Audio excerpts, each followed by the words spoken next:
Hello friends, আসসালামু আলাইকুম। আজকের ভিডিওটা একটু ইউনিক, কারণ আজকে দেখাবো আপনাদেরকে ইউনিক স্টাইলিশ নাম। আশা করছি আজকের ভিডিওটা সকলের পছন্দ হবে। তো ভিডিওটা সম্পূর্ণ দেখে যাবেন আর আপনাদের ফেসবুক আইডির নামটি পরিবর্তন করে যাবেন। ফেসবুকে নতুন আপডেট আসার কারণে কিন্তু অনেকে নাম চেঞ্জ করতে পারেন না। তো ফেসবুকে নাম চেঞ্জ করা নিয়ে যাদের সমস্যা, অবশ্যই আজকের ভিডিওটা সম্পূর্ণ দেখে যাবেন। ইনশাআল্লাহ আপনাদের সমস্যা সমাধান হয়ে যাবে। তো চলুন ভিডিওটা শুরু করা যাক। ভিডিওর মূল পয়েন্টে চলে যাই। তার আগে ছোট্ট একটা রিকোয়েস্ট, আপনারা যদি আমাদের চ্যানেলে নতুন দর্শক হয়ে থাকেন তাহলে প্লিজ চ্যানেলটিকে সাবস্ক্রাইব করে ভিডিওতে একটি লাইক দিয়ে অবশ্যই আপনাদের মূল্যবান মতামতটি কমেন্ট বক্সে জানিয়ে দিবেন।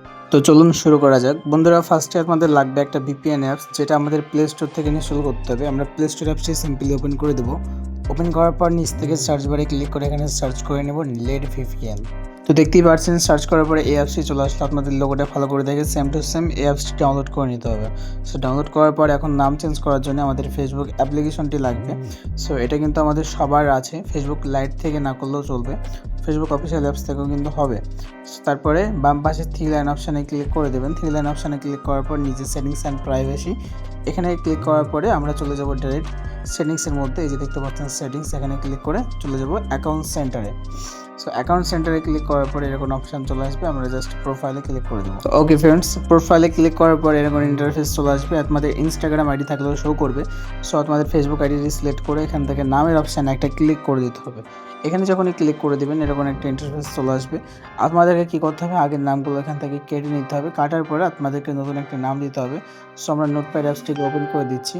তো আপনাদের নিজের নামে কীভাবে নাম বানাবেন সেটা এখন দেখাবো। তো দেখতেই পাচ্ছেন এখানে কিন্তু অনেকগুলো অক্ষর আছে, এখানে 26টা অক্ষরের মতো আছে হয়তো। সো এখান থেকে আপনাদের একটা একটা করে অক্ষর কপি করবেন। কপি করার পর আপনারা জাস্ট একটা একটা করে পেস্ট করে আপনাদের নামটি সুন্দর করে সাজিয়ে লিখে নেবেন, ঠিক আছে? এটা হচ্ছে আপনাদের কাজ। সো আশা করছি আপনারা বুঝতে পারছেন। এখন কিন্তু আমরা এই নামটি কপি করে নেব, যেহেতু এই নামটা আমরা সেট করতে যাচ্ছি। সেটা কপি করার পর আমরা চলে যাব ফেসবুকে। ফেসবুকে আসার পর ফার্স্ট নেমের জায়গাটাকে পেস্ট করে লাস্টে যে একটা সিম্বল দেখতে পাচ্ছেন, এই যে ঠিকভাবে এটাকে কপি করে নেবেন, ঠিক আছে? লাস্টের সিম্বলটাকে কাট করার পর লাস্ট নামে বসিয়ে দেবেন। এবং কি এখন আপনাদেরকে দেখতে পাচ্ছেন এই যে একটা সিম্বল আছে, তারপরে নামটি আছে, তার মাঝে একটা স্পেস দিবেন কিবোর্ড থেকে। সো তারপরে এখানে রিভিউ চেঞ্জ যদি ক্লিক করেন চেঞ্জ হবে না। সো সেক্ষেত্রে আমরা যে ভিপিএনটা করলাম, ডাউনলোড করলাম, সেটা কিন্তু এখান থেকে ওপেন করে কানেক্ট করে নিতে হবে। সো দেখতে পাচ্ছেন আমি একটা ভিপিএন কানেক্ট করে নিচ্ছি।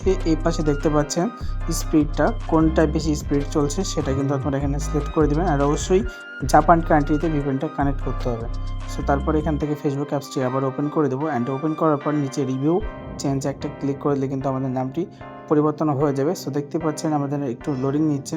তো জাস্ট ওয়েট করেন, আমাদের কিছুক্ষণের মধ্যেই কিন্তু ইন্টারফেসে নিয়ে চলে যাবে। তো তারপরে যদি নাম চেঞ্জ করতে কোনো প্রবলেম হয় তাহলে আমাদের ফোন সেটিংস থেকে ডিএনএস অন করে আবার ওটাকে কী করবেন, অটো দেবেন অথবা অফ করে দেবেন। সো তারপরে এখান থেকে চলে আসবেন আবার ওই অপশানে, দেখতে পাবেন আমাদের নামটি কিন্তু দেখতে পাচ্ছেন বুম চলে আসছে এরকমভাবে। সো এখান থেকে নিজে সেভ চেঞ্জে ক্লিক করে এখান থেকে সেভ চেঞ্জ করে নেবেন, তাহলে কিন্তু হয়ে যাবে। সো এটা আমার রিয়েল আইডি, আমি এখান থেকে নামটি পরিবর্তন করব না, জাস্ট আপনাদেরকে এক্সাম্পল দেখালাম। তো ভিডিওটা এই পর্যন্তই। ভালো লাগলে লাইক দিয়ে চ্যানেলটাকে সাবস্ক্রাইব করে রাখবেন। আর হ্যাঁ, যদি আবারও কোনো প্রবলেম হয়, যদি নাম চেঞ্জ না হয়, তাহলে ভিপিএনটাকে ডিসকানেক্ট করে আবারও কানেক্ট করবেন, হয়ে যাবে। তো টাটা।